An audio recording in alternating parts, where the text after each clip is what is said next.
What if the very resistance you're facing right now is proof that heaven has already taken your side? What if the pressure isn't punishment but positioning? Stay with me, because what you're about to hear could change how you see every battle in your life. There are moments in life when it feels like everything is against you. The doors are closing instead of opening. People you trusted walk away, prayers seem unanswered, you do everything right, yet nothing works out. In those moments, the enemy whispers, "You're finished, this is the end." But here's the truth most people never realize. When everything looks like it's against you, that's often the clearest sign that God is for you. The opposition didn't show up because you're weak. It showed up because your future is strong. The resistance isn't random, it's targeted. And if you quit now, you might walk away just before the breakthrough that heaven has already scheduled. That's why you must hear this message all the way through, because what you think is rejection may actually be redirection. What feels like delay may be divine preparation, and what looks like defeat may be the setup for God to display His power in your life in a way you've never seen before. When opposition rises up in your life, it is rarely random. Resistance does not appear without reason. The moment you step into purpose, pressure shows up to challenge it. That is why some of the most faithful, committed, and obedient people face the fiercest battles. It is not because they are doing something wrong, but because they are doing something right. The enemy is not intimidated by comfort, routine, or complacency. He is threatened by calling, destiny, and forward movement. If there is nothing significant ahead of you, there is no need for significant resistance against you. Think about how opposition works. It always comes at critical moments, at turning points, at seasons of growth. Just when you decide to rise, to change, to obey, to believe again, something pushes back. Fear speaks louder, obstacles multiply, people doubt you, resources dry up. It feels personal, targeted, relentless, and that is because it is. Opposition is proof that your life is not empty, your future is not small, and your calling is not insignificant. No one fights over worthless ground. Battles break out where value exists. Many people misinterpret resistance. They assume that because things are hard, God must be distant. Because doors are closed, they must be rejected. Because the road is painful, they must have missed the will of God. But resistance is often confirmation, not contradiction. It is not evidence that you are out of alignment. It is evidence that you are stepping into something that matters. The pressure you feel is connected to the purpose you carry. The weight of the fight reveals the weight of the destiny. Opposition has a way of exposing what is inside you. When everything is easy, strength remains hidden. When everything is smooth, faith is untested.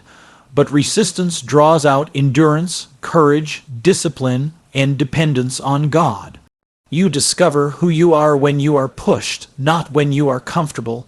You learn how deeply you believe when belief is challenged. Opposition forces growth that comfort never could. What feels like an attack is often a training ground. There are seasons when you wonder why life seems harder for you than for others. You see people moving ahead effortlessly while you feel stuck fighting the same battle over and over. But comparison blinds you to calling. Some assignments require greater resistance because they carry greater impact. Some victories demand deeper preparation. The strength you are developing now is directly connected to the responsibility you will carry later. If God trusted you with ease alone, your capacity would remain limited. Pressure expands you. Opposition also has a way of clarifying purpose. It strips away distractions, false confidence, and misplaced trust. When resistance intensifies, you are forced to decide what really matters, what you truly believe, and who you rely on. Many people discover their calling not in moments of success, but in moments of struggle. The fight reveals what you are willing to stand for, what you refuse to let go of, and how far you are prepared to go. Purpose becomes clearer when it is challenged. The enemy often attacks before progress becomes visible. That is because spiritual resistance can sense movement before human eyes can see it. Breakthrough is often preceded by pressure. Advancement is often preceded by adversity. The greatest temptation is to quit when opposition increases, because quitting feels like relief. But quitting at that moment often means walking away just before purpose manifests. Resistance is loudest when you are closest to something significant. Opposition tries to convince you that you are alone, that you are outnumbered, that you are overwhelmed. But purpose is never sustained by numbers. It is sustained by alignment. You do not need everyone with you when God is for you. Resistance may surround you, but it cannot cancel what God has already established. The pressure may be real, but it is not final. Opposition is temporary, but purpose is permanent.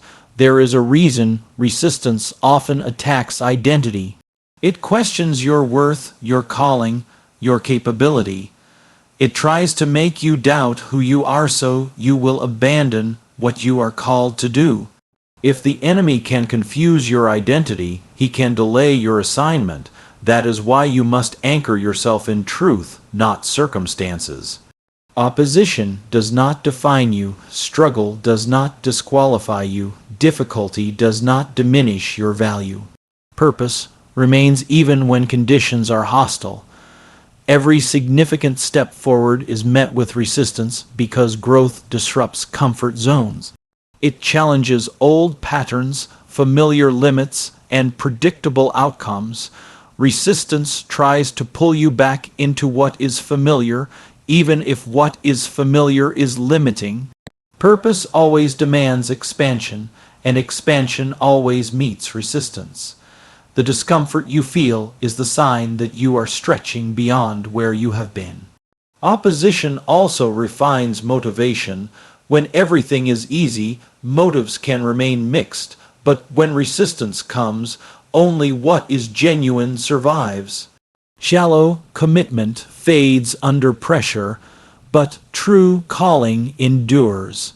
When you continue despite opposition, it proves that you are not driven by applause, convenience, or quick results, but by obedience and conviction. Resistance burns away what is temporary and strengthens what is eternal. Some battles are not meant to be avoided, they are meant to be faced. Not every door that closes is a sign to turn around. Sometimes it is a sign to push harder, pray deeper, and stand firmer. Purpose does not always come through open doors. Sometimes it comes through endurance. Resistance does not mean you are blocked. It means you are being built. Opposition cannot destroy purpose, but it can delay it if you allow discouragement to take root. Discouragement drains strength, blurs vision, and weakens resolve. That is why you must learn to interpret resistance correctly. When pressure rises, remind yourself that this is not random, this is not meaningless, this is not wasted. This fight is connected to something ahead of you. This struggle is shaping you for what is coming. You are not fighting because you are failing. You are fighting because you are advancing. The intensity of the battle reflects the importance of the breakthrough.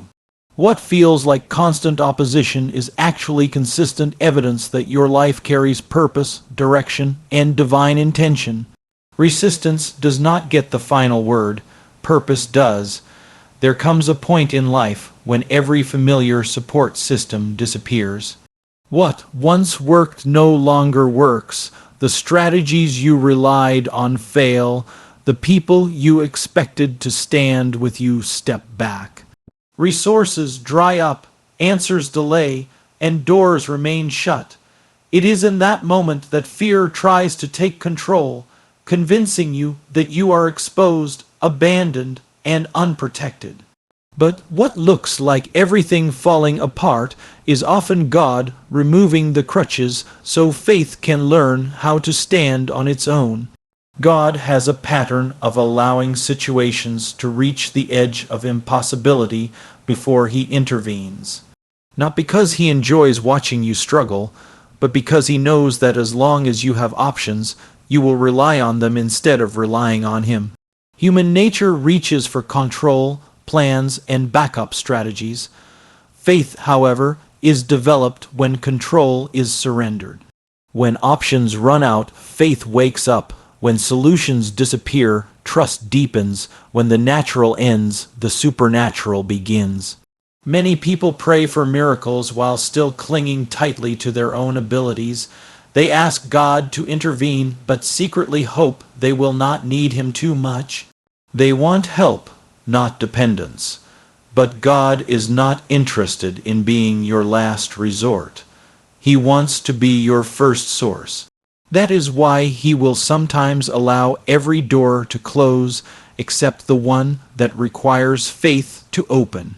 It feels uncomfortable, even frightening, but it is intentional. God knows that the greatest transformations happen when you have nothing left but him.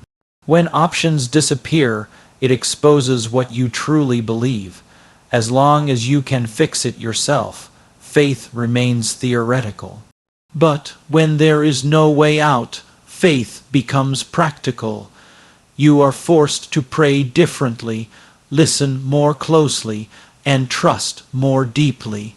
You stop negotiating with God and start surrendering to him. Desperation has a way of stripping faith down to its purest form. It removes pride, self-reliance, and performance, leaving only trust. There is a powerful shift that happens when you reach the end of yourself. Anxiety may rise at first because the illusion of control has been removed, but if you stay in that place long enough, peace begins to replace panic. You realize that if God has brought you to a place where you have no options, then he must already have a solution. He would not remove every escape unless he planned to reveal something greater. The absence of options is not abandonment, it is invitation. God's power is most visible when human ability is exhausted. When solutions are obvious, miracles go unnoticed. But when there is no explanation except God, faith is strengthened and his presence is undeniable. That is why some of the most powerful moments in life come from seasons you would never choose. Those moments reshape how you see God, how you see yourself, and how you see the future. They teach you that God does not need favorable conditions to move on your behalf. Running out of options also realigns priorities. When life is comfortable, distractions are easy to tolerate. But when everything is on the line, clarity comes quickly. You learn what truly matters, what you can live without, and what you refuse to compromise. In those moments, faith becomes less about convenience and more about conviction. You stop chasing comfort and start pursuing purpose. The pressure forces focus. It is often in these seasons that God asks for deeper trust. Not just trust that he can fix the situation, but trust that he knows what he is doing even if the situation remains unresolved for a while. Trust that he is working behind the scenes. Trust that delays are not denials. Trust that silence does not mean absence.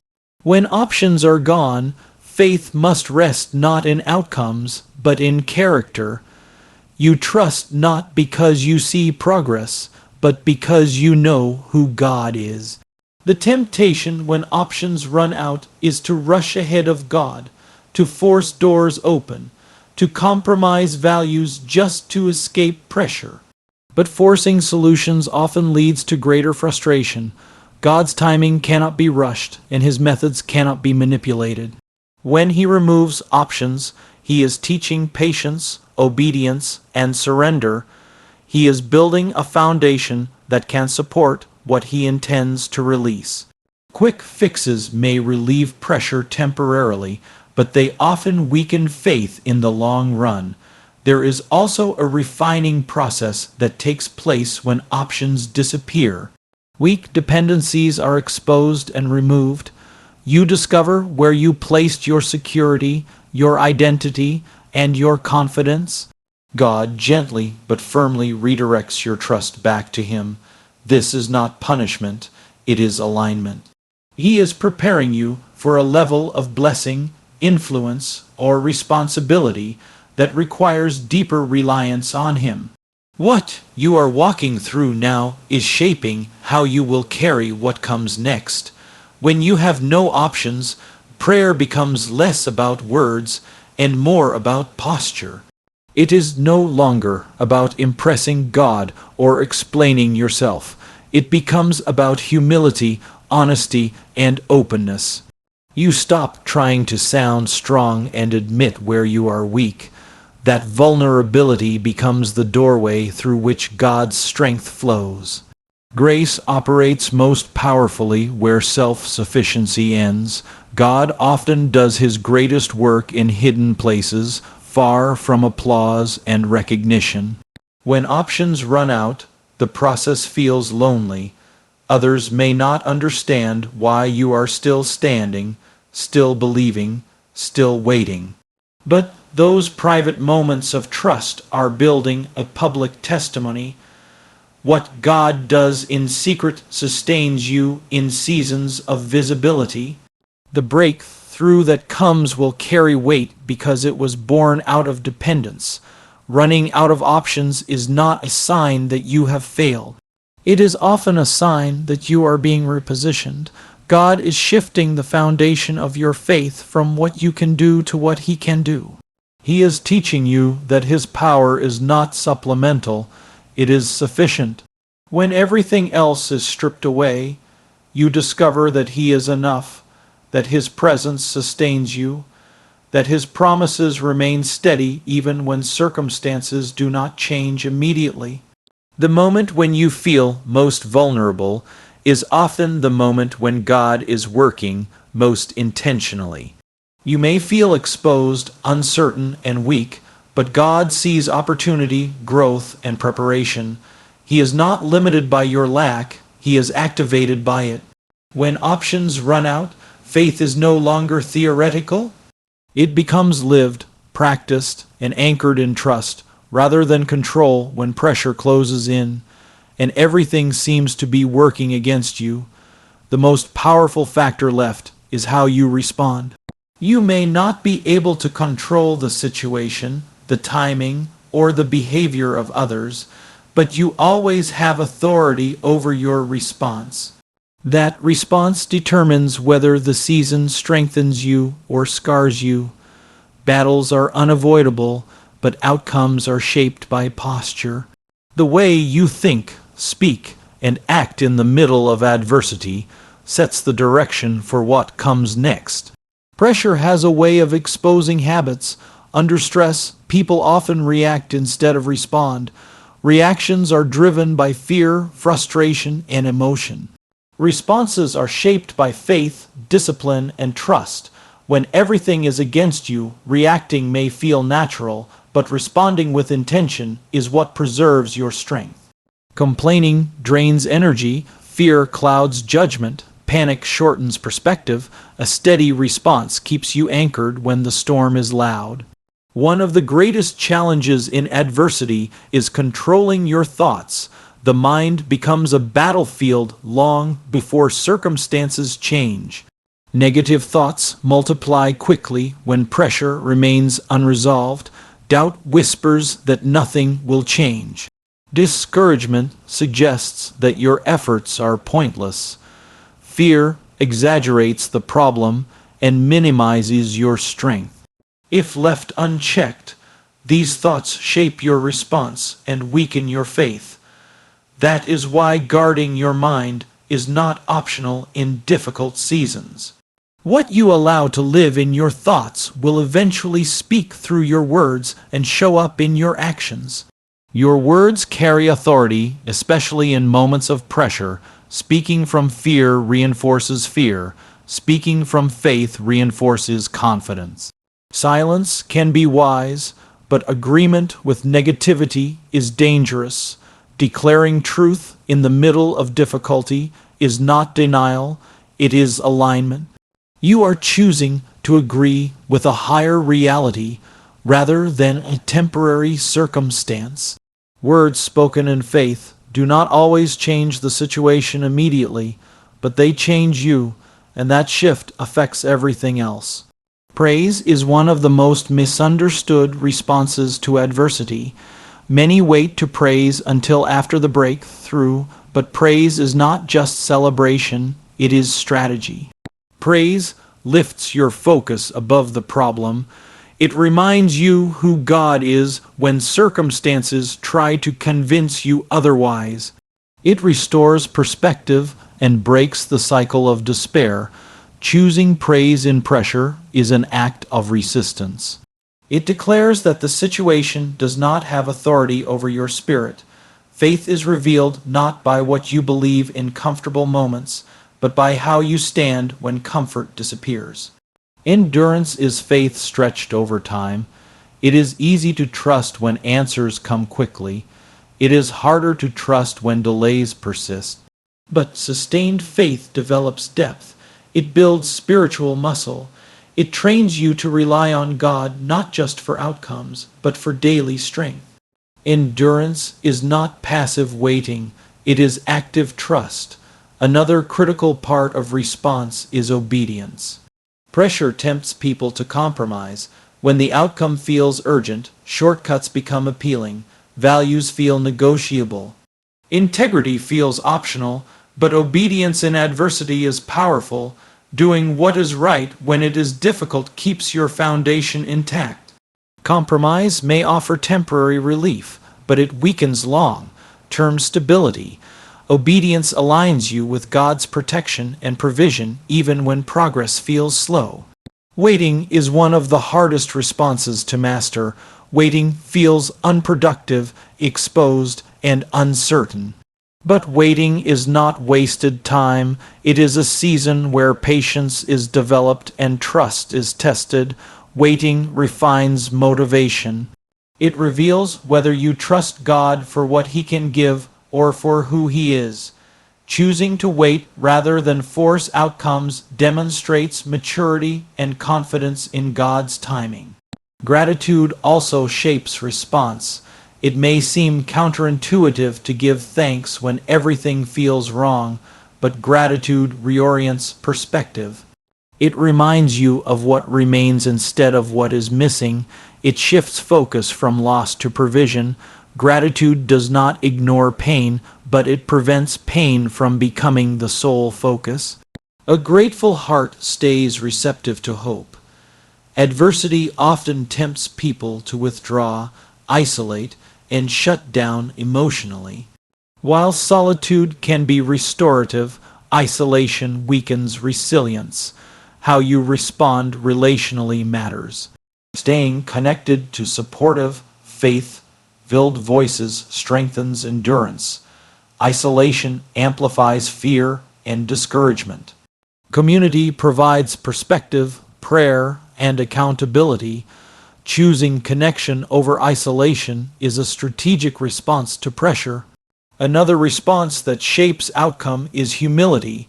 Adversity reminds you of your limitations. Pride resists help and insists on control. Humility acknowledges need and invites grace. When you admit weakness, you make room for strength beyond your own. Humility keeps your heart teachable and open, even when frustration tries to harden it. A teachable spirit grows even in painful seasons. Consistency in small disciplines becomes critical when life feels unstable. Maintaining prayer, reflection, and spiritual habits anchors you when circumstances shift.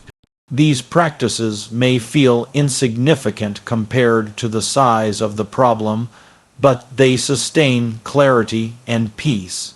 Faith is often built quietly through repeated choices to trust, obey, and remain faithful when results are not yet visible. Your response also shapes your testimony. The way you carry yourself through adversity speaks louder than the outcome alone. People watch how you handle pressure, disappointment, and delay.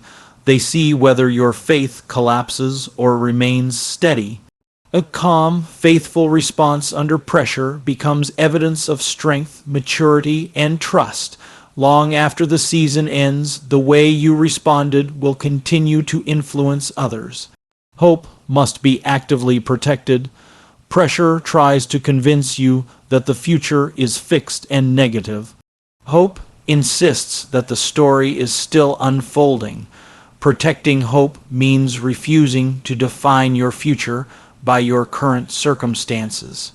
It means believing that this season is not permanent. Hope does not ignore reality.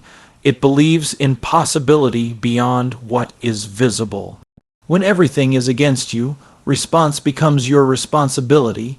You cannot control the storm, but you can control how you stand in it.